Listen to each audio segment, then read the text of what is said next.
জামালপুরে প্রেম নিয়ে বিরোধের জেরে চলাচলের রাস্তা বন্ধ করে দেয়াল নির্মাণ করা হয়েছে।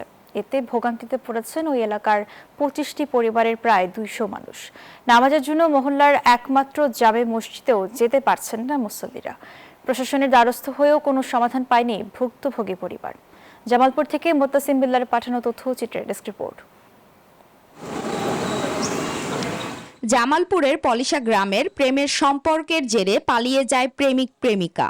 এ ঘটনায় 14 ডিসেম্বর 2025 সালে মেয়ের মা অপহরণ মামলা করলে পুলিশ মেয়েটিকে উদ্ধার করে পরিবারের কাছে ফিরিয়ে দেয়। ছেলেকে না পেয়ে তার বাবা মাকে গ্রেফতার করা হয় এবং তারা 3 মাস জেল খাটেন। বসুন্ধরা টিস্যু অশুদ্ধতার বিরুদ্ধে এক বিন্দুও ছাড় নয়।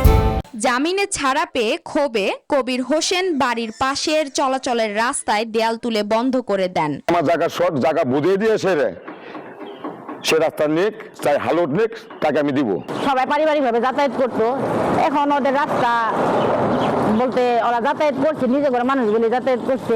রাস্তা বন্ধ করায় ভোগান্তিতে পড়েছেন 25টি পরিবারের প্রায় 200 মানুষ।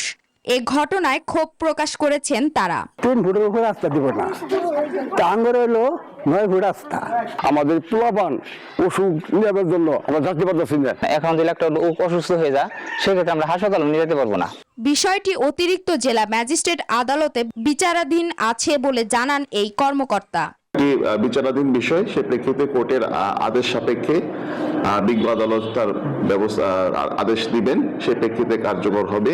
কিন্তু তারপর আমার অনুরোধ থাকবে তারা যেন এই রাস্তা নির্মিত দেয়ালটি অতি দ্রুত সরিয়ে ফেলে। বন্ধ রাস্তার বিষয়ে সঠিক তদন্ত করে দ্রুতই পদক্ষেপ নেবে প্রশাসন, এমনটাই প্রত্যাশা স্থানীয়দের। Desk report, news 24।